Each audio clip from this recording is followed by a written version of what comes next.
Welcome back, dear friends, to the Crimson Academy's course on the Advent of Divine Justice. Dear friends, this course is entitled Exploring the Advent of Divine Justice.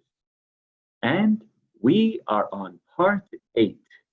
And these paragraphs covered in this section are paragraphs 19 through 27.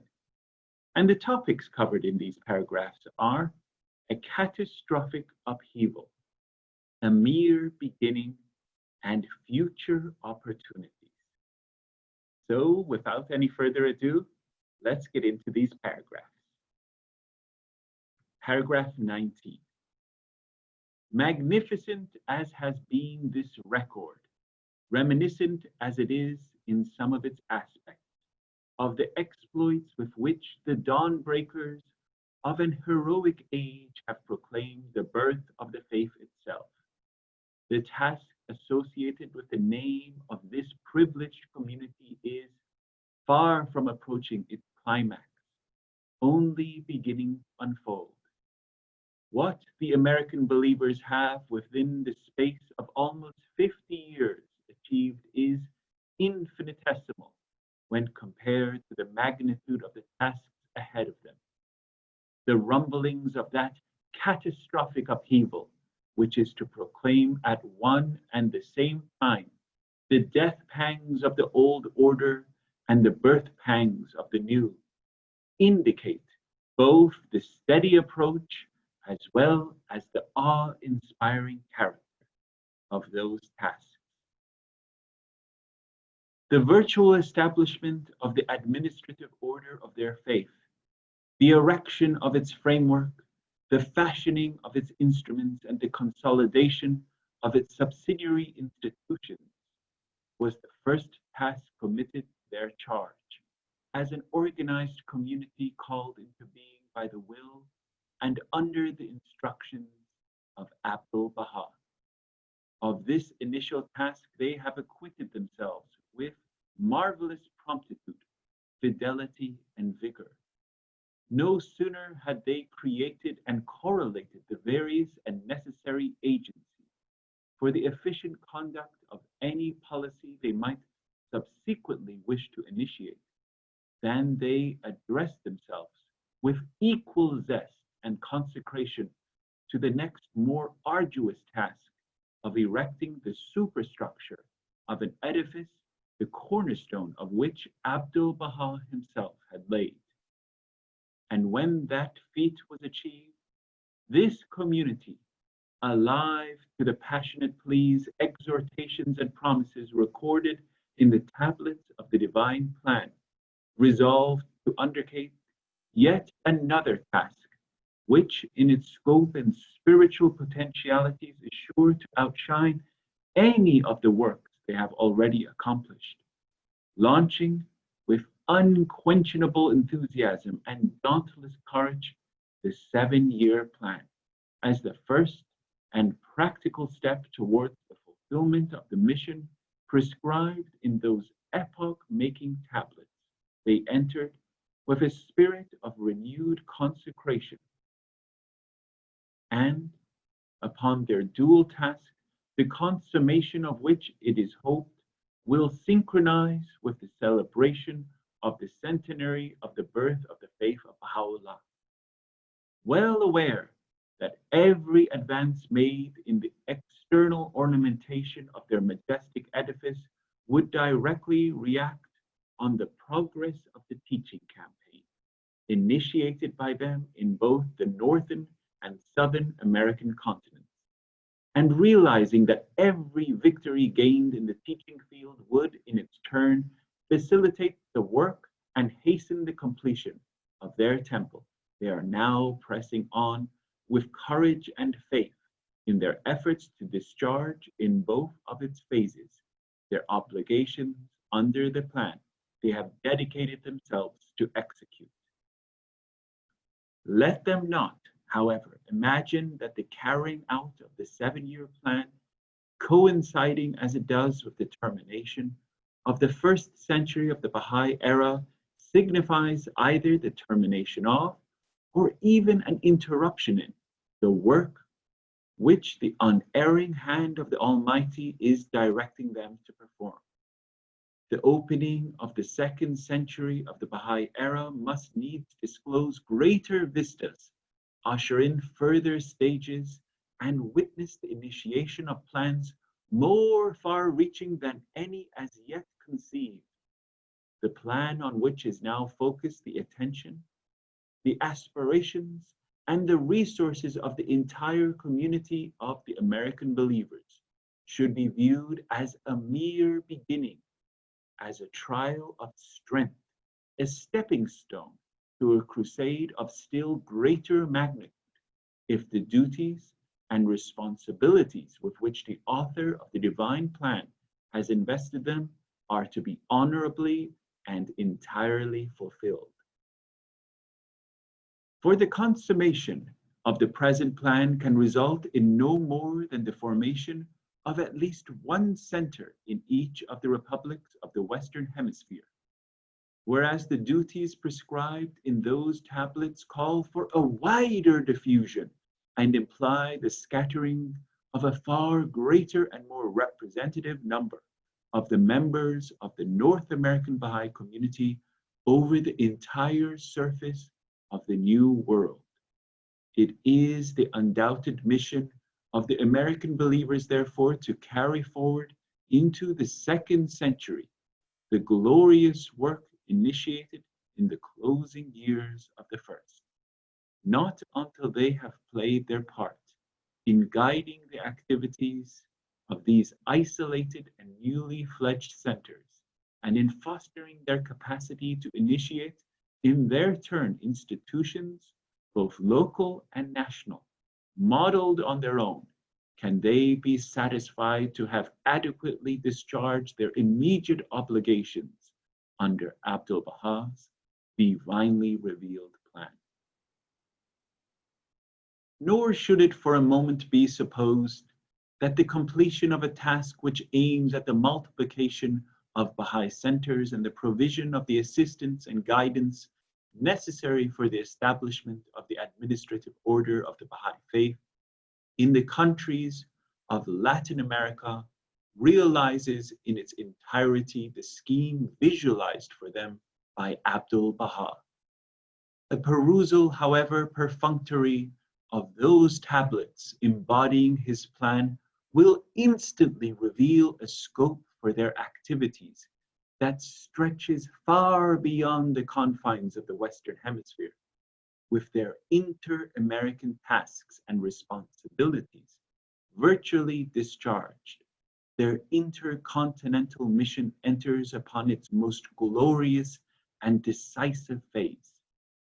The moment of this divine message, Abdu'l-Bahá himself has written, is carried forward by the American believers from the shores of America and is propagated through the continents of Europe, of Asia, of Africa, and of Australasia, and as far as the islands of the Pacific.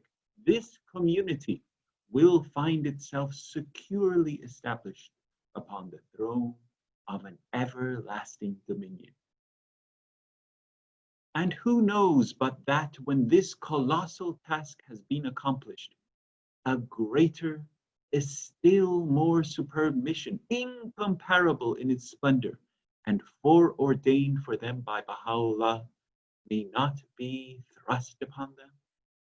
The glories of such a mission are of such dazzling splendor, the circumstances attending it so remote, and the contemporary events with the culmination of which it is so closely knit in such a state of flux, that it would be premature to attempt at the present time any accurate delineation of its features.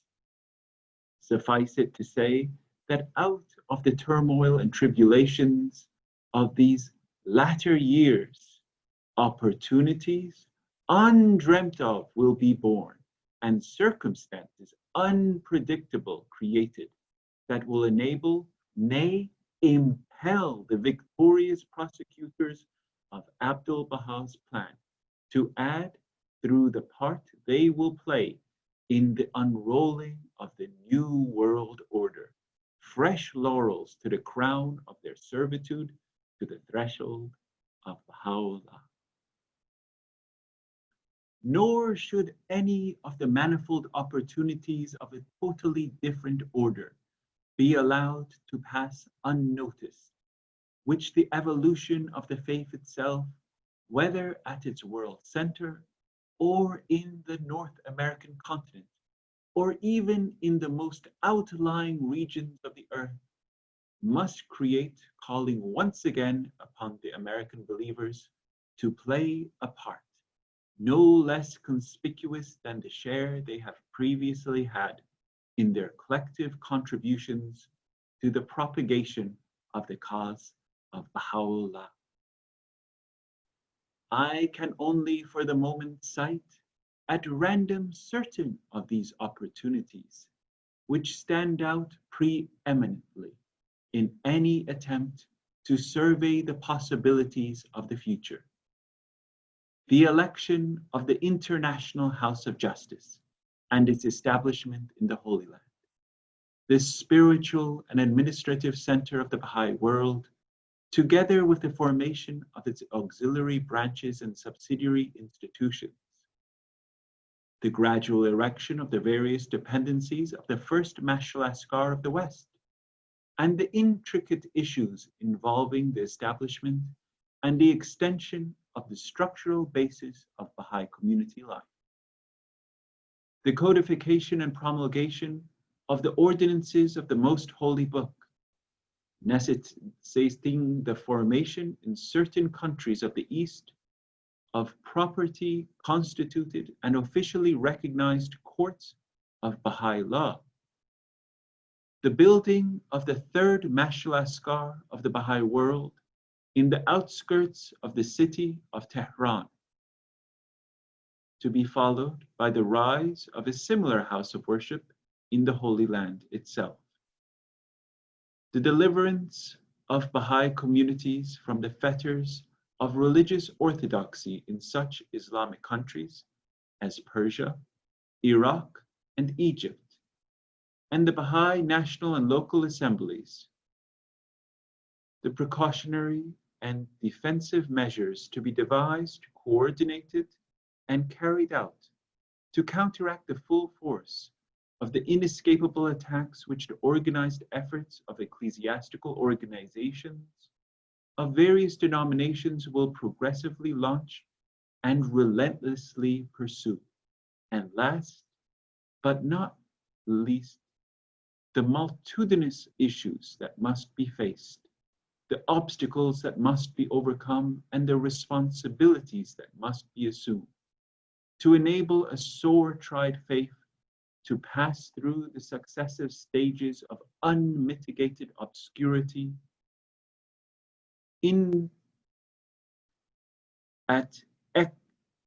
independent faith, enjoying the status of full equality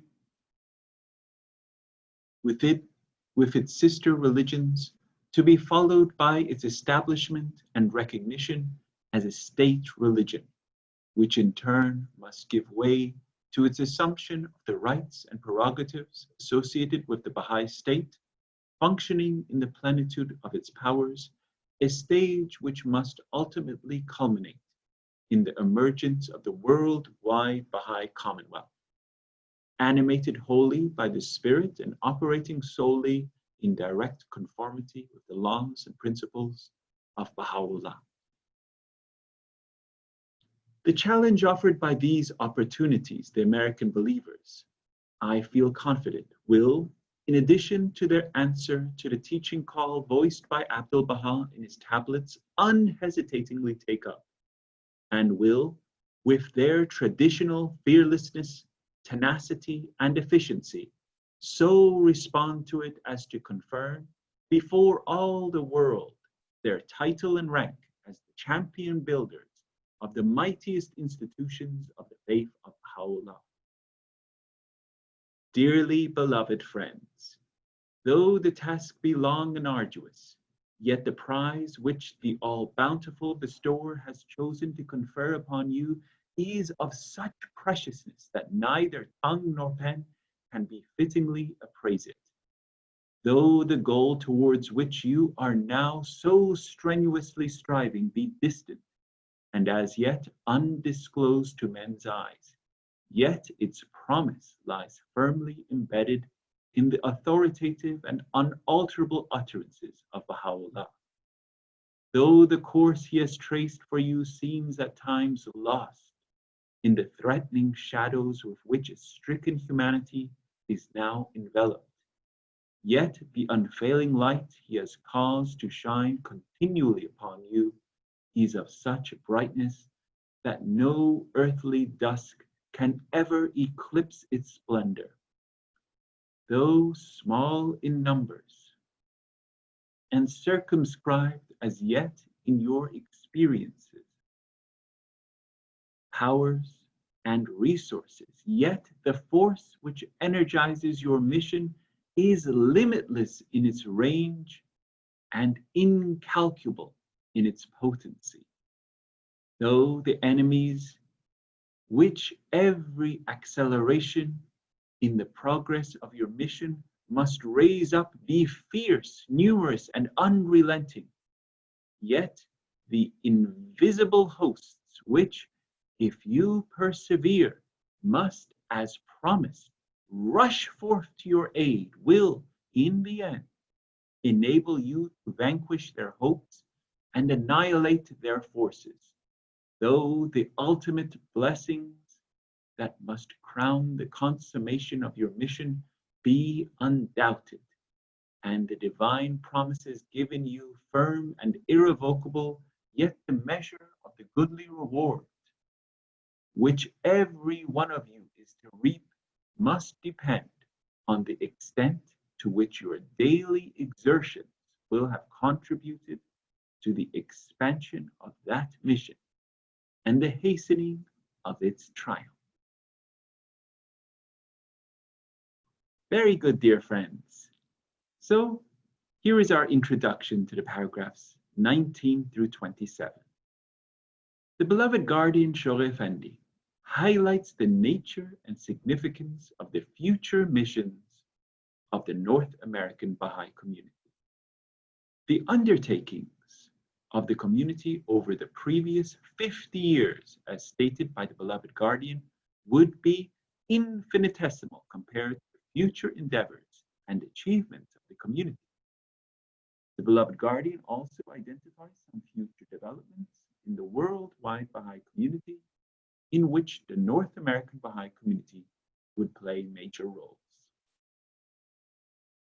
So, dear friends, let us address some major key points.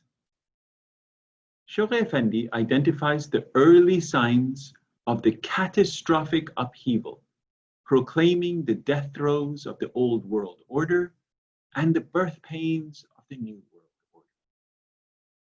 The messages of the beloved guardian indicate that the upheaval referred to by His Holiness Baha'u'llah is not just a single event, but a series of crises that unfold over time.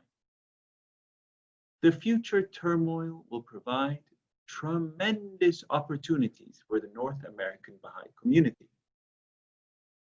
The inaugural Universal House of Justice was elected at the first international convention that was held in Haifa on the 21st through the 23rd of April, 1963.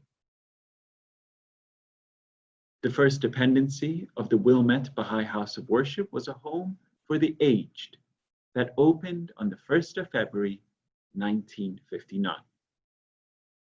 The codification of the laws and ordinances of the Kitab Aqdas was one of the goals of the 10-year crusade that was started by the beloved guardian Shoghi Effendi and completed by the Universal House of Justice during the 9-year plan.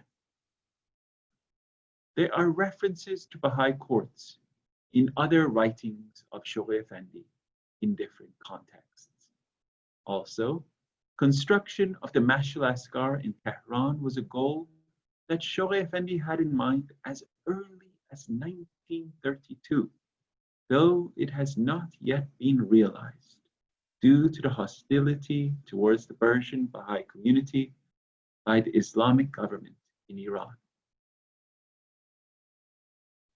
The design of the Mashal Asghar on Mount Carmel is ready, and the land has been acquired.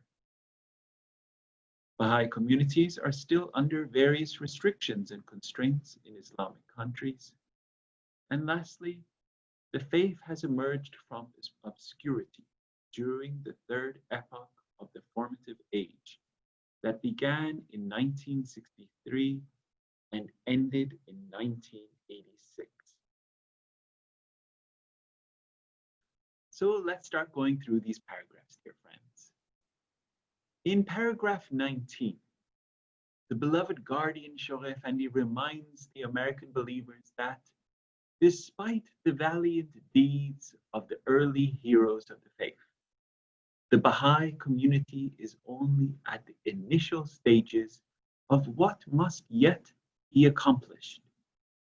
Shoghi Effendi refers to the early signs of the catastrophic upheaval accompanying the destruction of the outdated social structures and the painful birth of the new world order as an indication of both the relentlessly approaching time and the stupendous quality of the future mission of the North American Baha'i community. The warnings of His Holiness Baha'u'llah about impending upheavals clearly refer to incidents that occur in the physical world and cannot be interpreted as symbolic. Dear friends, this is one tablet of His Holiness Baha'u'llah. And this is recorded in Gleanings from the Writings of Baha'u'llah, pages 39 to 40. And here it is. It says, in one tablet, Baha'u'llah states, witness how the world is being afflicted with a fresh calamity every day. Its tribulation is continually deepening. From the moment the Surah Rais, the tablet to the Rais, was revealed until the present day, neither hath the world been tranquilized, nor have the hearts of its peoples been at rest. At one time it hath been agitated by contentions and disputes, at another it hath been convulsed by wars, and fallen a victim to inveterate diseases. Its sickness is approaching the stage of utter hopelessness, inasmuch as the true physician is debarred from administering the remedy, whilst unskilled practitioners are regarded with favor and are accorded full freedom to act. The dust of sedition hath clouded the hearts of men and blinded their eyes. Ere long they will perceive the consequences of what their hands have wrought in the day of God. Thus warneth you, he who is to all informed, as bidden by one who is the most powerful, the Almighty. In another tablet, His Holiness Baha'u'llah warns the people of the world, O ye peoples of the world, know verily that an unforeseen calamity is following you, and that grievous retribution awaiteth you. Think not the deeds ye have committed have been blotted from my sight. By my beauty all your doings hath my pen graven with open characters on tablets of chrysolite. Dear friends, this is from Gleanings from the Writings of Baha'u'llah, pages 209 to 210. And here, this is the definition of calamity, an event causing great and often sudden damage or distress, a disaster. A calamity, an unforeseen calamity is following you. The messages of the beloved guardian indicate that the upheaval referred to by His Holiness Baha'u'llah is not just a single event, but a series of crises that unfold over time. Shoghi Effendi has referred to the two great wars as the realization of different stages of the upheaval prophesied by Baha'u'llah. The Guardian observed World War I as the first stage in a titanic convulsion, long predicted by Baha'u'llah. As we witness on all sides the growing restlessness of a restless age, we are filled with mixed feelings of fear and hope. Fear at the prospect of yet another deadly encounter, the inevitability of which is, alas, becoming increasingly manifest. The rumblings of that catastrophic upheaval mentioned in paragraph 19 is a reference to World War II. In one more letter, the beloved guardian, expressing a similar view, asserts, "We have no indication of exactly what nature the apocalyptic upheaval will be. It might be another war, but as students of our Baha'i writings, it is clear that the longer the divine physician, Baha'u'llah, is withheld from healing the ills of the world, the more severe will be the crises and the more terrible the sufferings of the patient." In paragraphs 20 through 24, the beloved guardian Shoghi Effendi briefly reviews the tasks undertaken by the North American Baha'i community since the ministry of Abdul Baha, and points out that all those achievements represent a mere beginning to much more important future undertakings destined for that community as envisioned by Abdul Baha. Here's a beautiful quote from His Holiness Abdul Baha. "Strive ye so that this darkness may be utterly dispelled, and the hidden mystery may be revealed, and the realities of things made evident and manifest." In paragraph 20, Shoghi Effendi mentions the responsibilities given to the North American Baha'i community. 1. The virtual establishment of the administrative order of their faith, the erection of its framework, the fashioning of its instruments, and the consolidation of its subsidiary institutions. And number 2, erecting the superstructure of an edifice, the cornerstone of which Abdul Baha himself had laid. And here, dear friends, is a beautiful picture of the National Spiritual Assembly of the United States, 1939. And interestingly, dear friends, 7 future hands of the cause served on this assembly. And from left, we can see Louis Gregory, Harlan Ober, Dorothy Baker, Leroy Ice, Fred Schoplifiker, Horace Hawley, Amelia Collins, Roy Wilhelm, and Alan McDaniel. And here, dear friends, is the Inter-Assembly Teaching Conference in Los Angeles, California, February 26, 1939. And just an interesting note, dear friends, the Advent of Divine Justice, written December 1938. And you could see how quickly the American Baha'i community arose to his request to have inter-assembly teaching conferences. This is February 1939, Advent of Divine Justice, written December 1938. The completion of the first 7-year plan in 1944 coincided with the termination of the first century of the Baha'i era, 100 years from the declaration of the Bab in 1844. The first 80 years of that century covered the heroic, the primitive, or apostolic age of the Baha'i faith, and the next 20 years represented the beginnings of formative age, the transitional, or the iron age. So the 7-year plan, dear friends, was accomplished in 1944.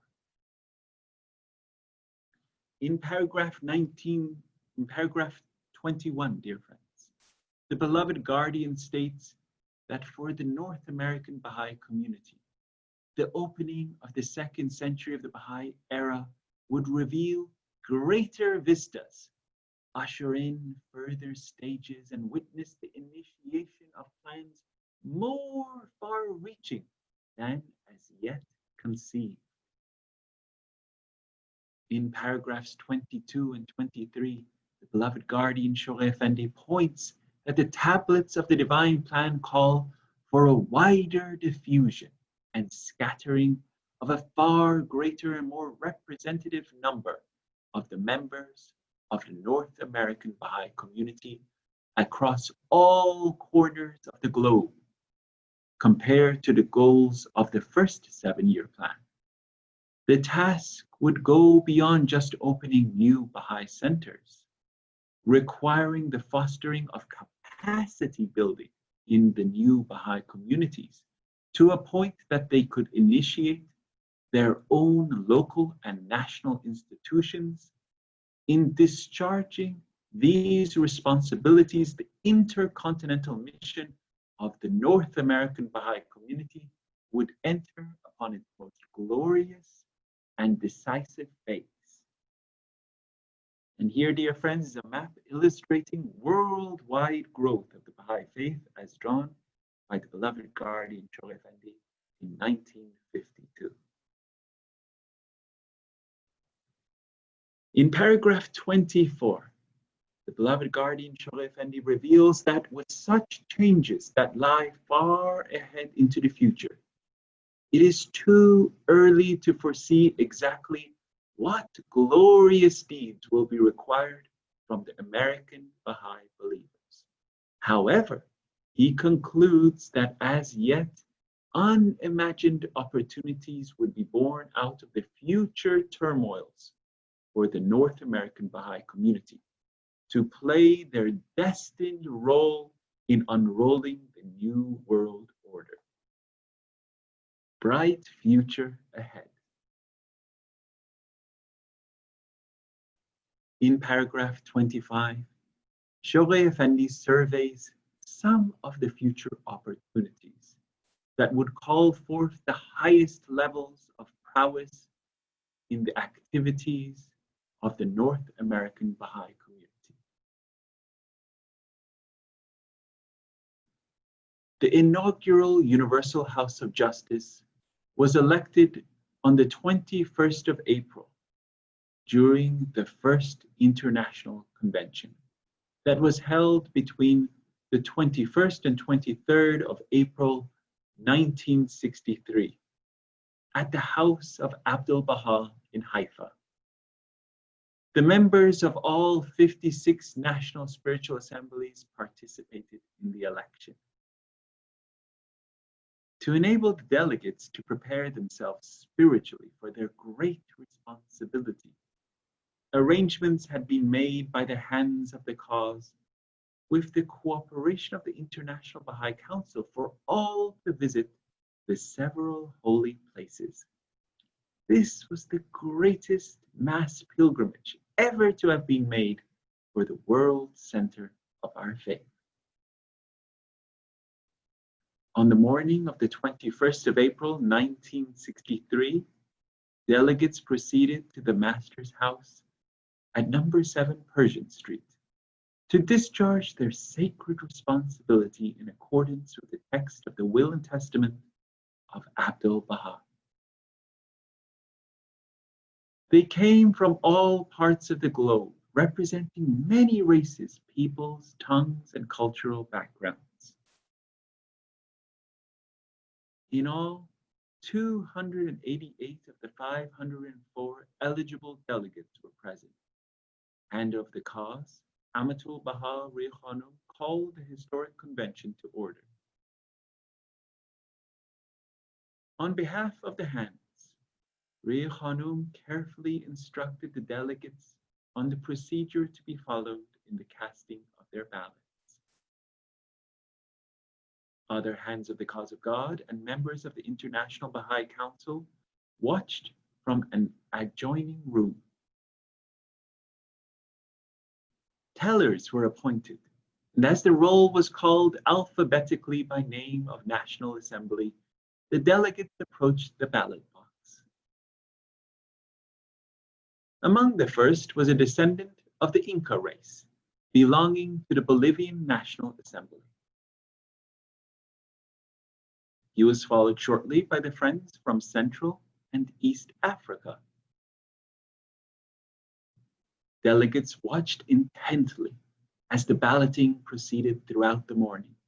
These were precious, never to be forgotten moments when, as prophesied in the most holy book, the crowning institution of the world order of Baha'u'llah was brought into being. And these were the people, dear friends, whose awesome responsibility it was to elect the first universal house of justice. All ballots having been cast, the friends left the master's house, all except the 18 appointed tellers, who now began the arduous task of counting the votes. On the following morning, delegates gathered at Beit Haraf, where the remaining convention sessions were held. They could see the golden dome of the shrine of the Bab in the distance as they entered the meeting rooms. Amatul Bahari Khanum addressed the first session and then called for the teller's report. The chief tellers went to the platform and the delegates applauded. As the names of the members of the Universal House of Justice were announced, each believer present felt that he had witnessed not only the birth of an institution which would come to be regarded as the last refuge of a tottering civilization, but also the beginning of a new and most glorious stage in the evolution of the world order of Baha'u'llah. Members of the Universal House of Justice were called to the platform.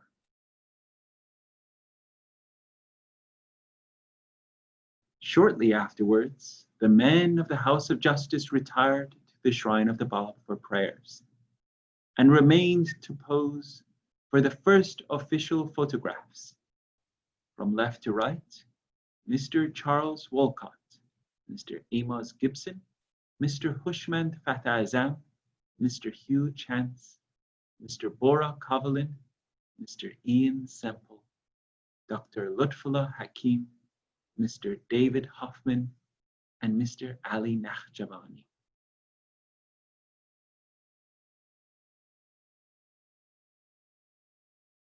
The institution of the Mashal Askar, the dawning place of the praise of God, was established by His Holiness Baha'u'llah in the Kitab Aqdas. O people of the world, build ye houses of worship throughout the lands in the name of Him who is the Lord of all religions. Make them as perfect as is possible in the world of being and adorn them with that which befitteth them, not with images and effigies. Then with radiance and joy, celebrate therein the praise of your Lord, the most compassionate. Verily, by His remembrance the eye is cheered and the heart is filled with light.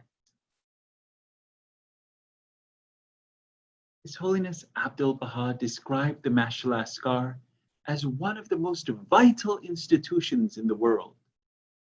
Elaborating on this, Universal House of Justice refers to it as the focal point of the community, from which it emerges, because it not only provides a space for worship, but also encompasses dependencies. Together, these embody two essential and inseparable aspects of Baha'i life: worship and service. His Holiness Abdul Baha also referred to the dependencies to be established as part of the Mashal Asghar complex, including a hospital, a drug dispensary for the poor, a traveler's hospice, a school for orphans, a home for the infirm and disabled, a university for advanced studies, and other philanthropic buildings open to people of all races, ethnic backgrounds, and religions. These dependencies were later described by Shoghi Effendi in general terms as institutions of social service that relieve suffering, sustain the poor, and provide shelter, solace, and education.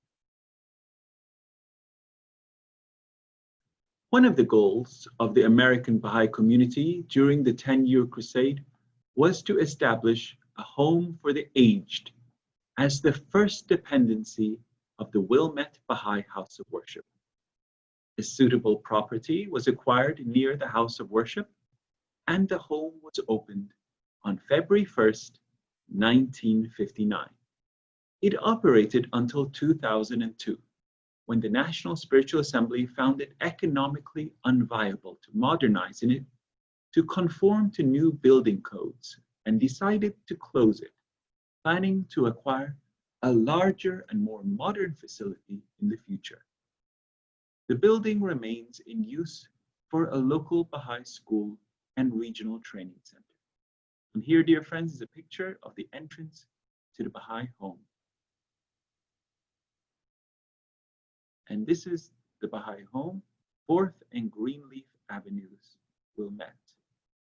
This is the pictures from when it opened. This is the interior, southwest portion of the living room looking into the garden area. And this is the cook's table in the kitchen and a portion of the parlor.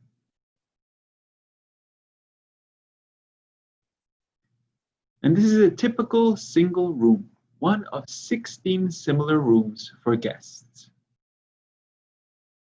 And this is the northeast portion of the living room.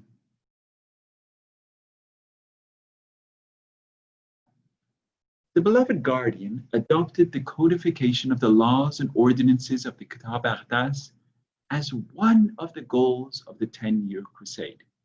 He announced this in a message to the Baha'i world dated April 1955. In the Holy Land, the center and pivot around which the institutions of a world encompassing administrative order revolve, steps have been taken for the preparation of a synopsis and for the codification of the laws of the Most Holy Book, the Kitab Aqdas, the mother book of the Baha'i Revelation, as an essential prelude to the eventual translation and publication of its entire text.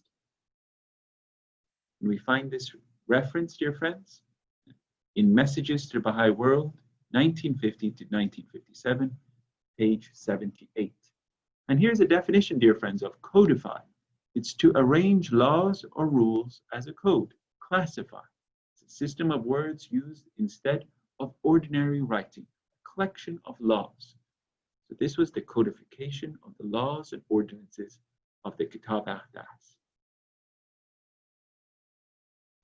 The beloved guardian Shoghi Effendi himself started to work on this project and left an outline of the synopsis and codification in English and the notes in Persian. The Universal House of Justice set the completion of this task as a goal of the 9-year plan. And the 9-year plan was from 1964 to 1973, using the work conducted by the beloved guardian as a major component. Thus, the goal was achieved according to the pattern set by Shoghi Effendi, and the synopsis and codification of the Kitab Aqdas was published in 1973. Here's the front cover of synopsis and codification of the laws and ordinances of the Kitab Aqdas. In 1986, the Universal House of Justice decided that the time had come for an English translation of the complete text of the Most Holy Book. This was set as a goal of the 6-year plan, The 6-year plan was from 1986 to 1992. The goals to be achieved at the World Center include publication of a copiously annotated English translation of the Kitab al-Aqdas and related texts. And this was Messages from the Universal House of Justice, 1963 to 1986, page 726. And here, dear friends, is a beautiful illuminated copy of the Kitab al-Aqdas, commissioned by Abdul Baha in 1902.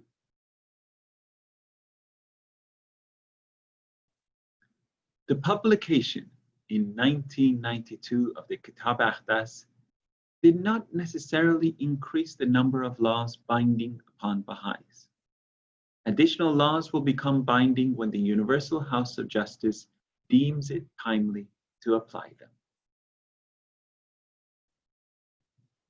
Baha'i courts.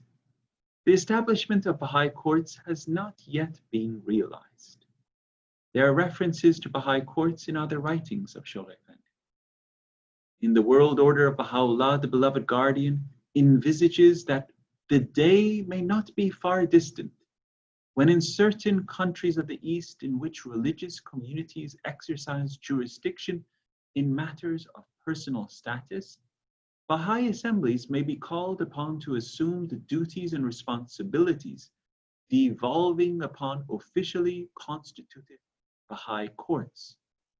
They will be empowered in such matters as marriage, divorce, and inheritance to execute and apply within their respective jurisdictions and with the sanction of civil authorities, such laws and ordinances as have been expressly provided in their most holy book.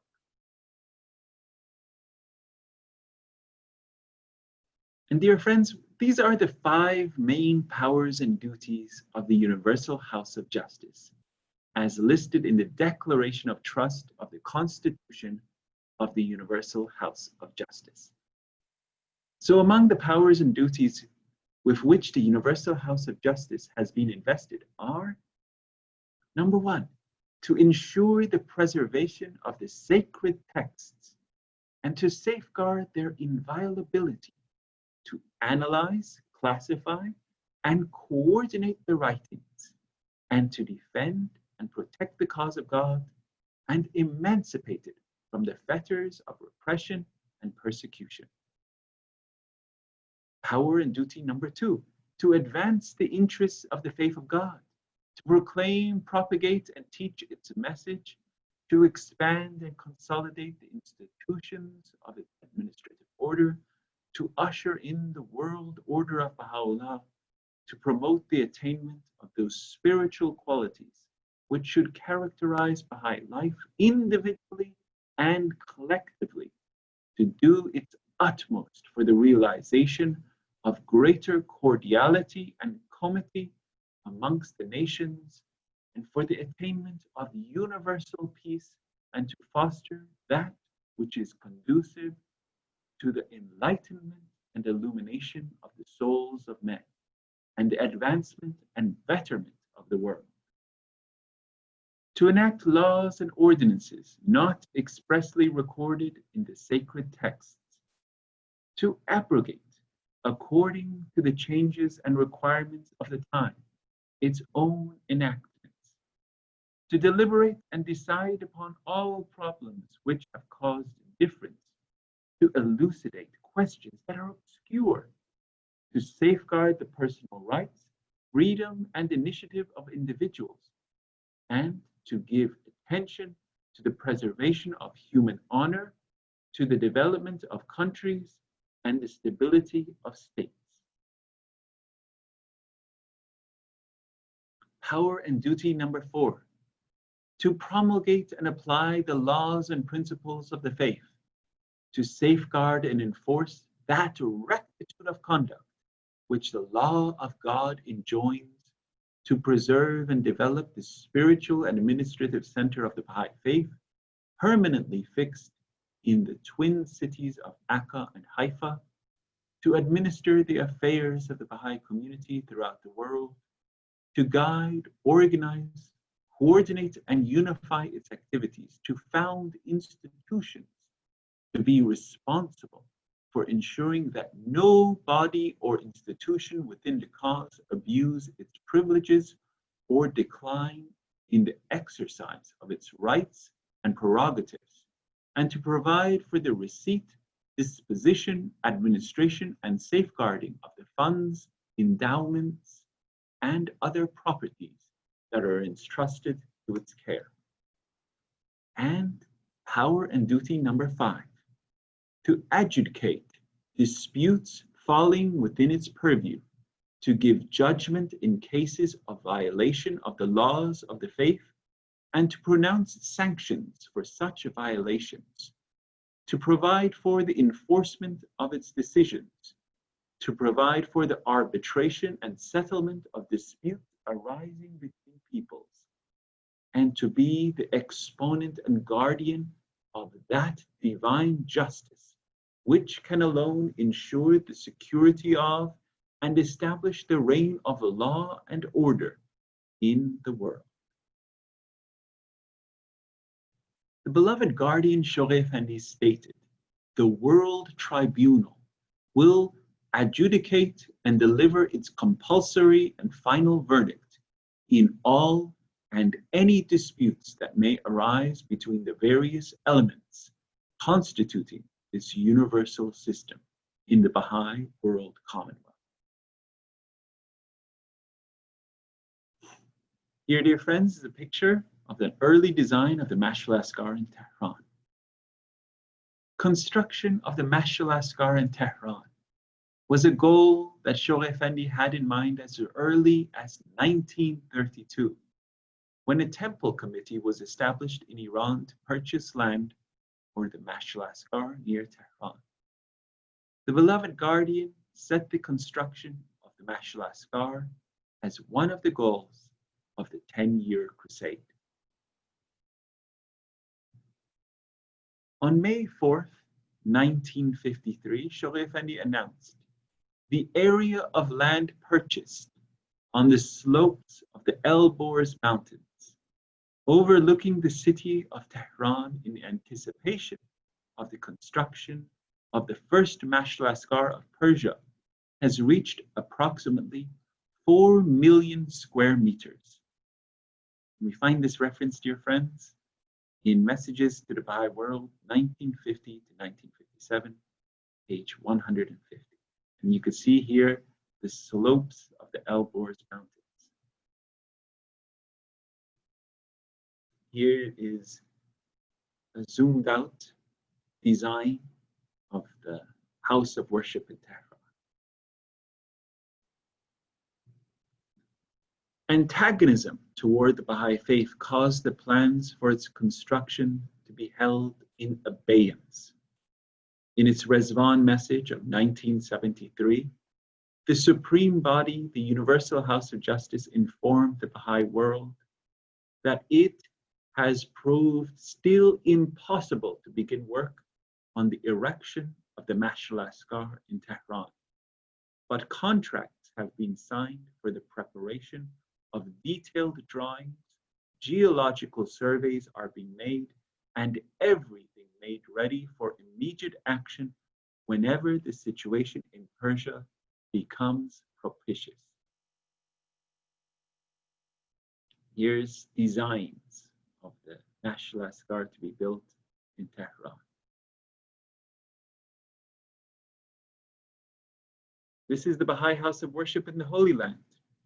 On the 4th of May, 1953, the beloved guardian announced that the design for the Mash'al Asghar on Mount Carmel, conceived by the architect appointed by Abdul Baha, has been completed, and the model constructed, which is soon to be unveiled at the All-America Intercontinental Teaching Conference, in anticipation of the selection and the purchase of its future site and of its ultimate construction in the neighborhood of the Bab's sepulchre. And this is the model of the Mash'al Asghar designed for construction on Mount Carmel, conceived by the architect appointed by Abdul Baha. On the 13th of December 1971, the Universal House of Justice announced to all national spiritual assemblies, joyously announce further developments world-centered after many years difficult negotiations, the erection obelisk marking site future Mashal Asghar Mount Carmel completed thus, fulfilling project initiated beloved guardian early years crusade. Gardens, Bahji, Haifa, extended by development, quadrant southeast mansion Baha'u'llah, and establishment formal garden southwest corner property surrounding Shrine Bagh. Universal House of Justice.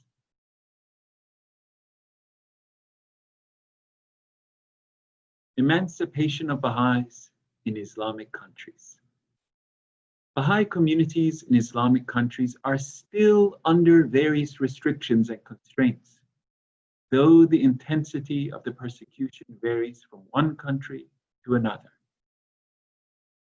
Under the Islamic Republic of Iran, the persecution of the Bahá'ís has become more systematic and intense, affecting all aspects of Bahá'í community life.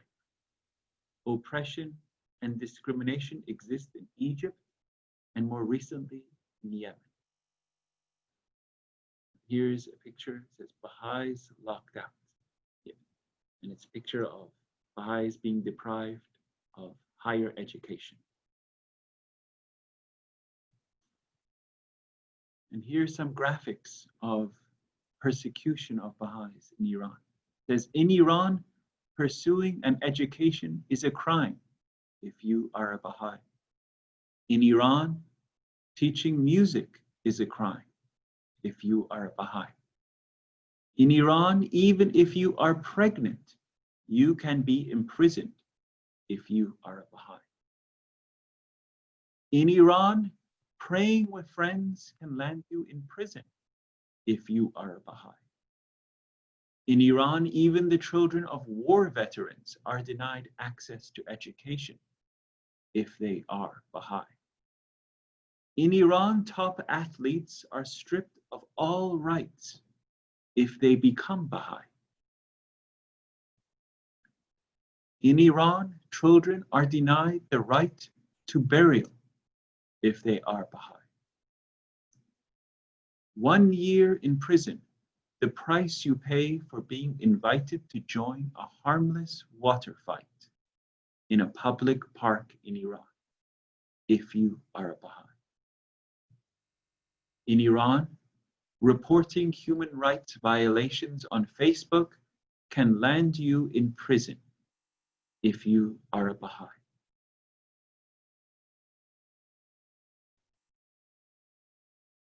At the end of paragraph 25, the beloved guardian Shough Effendi refers to 2 more potential future undertakings.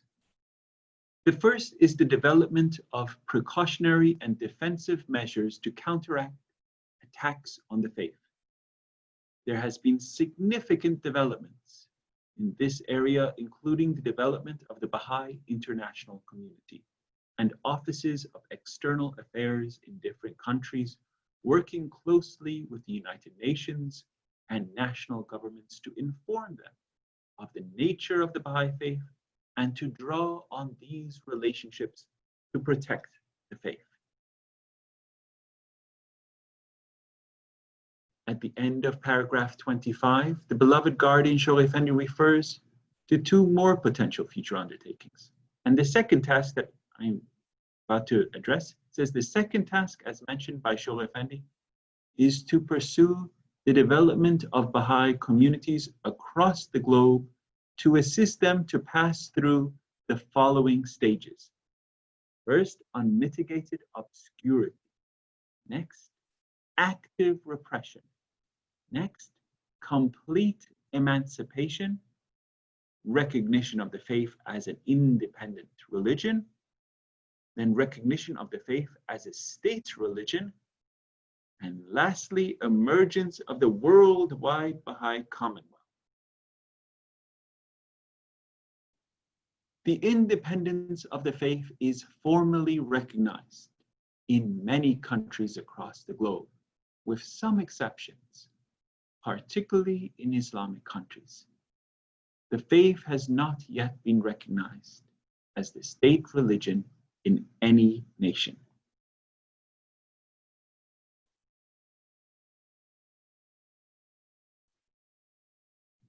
Excellent, dear friends.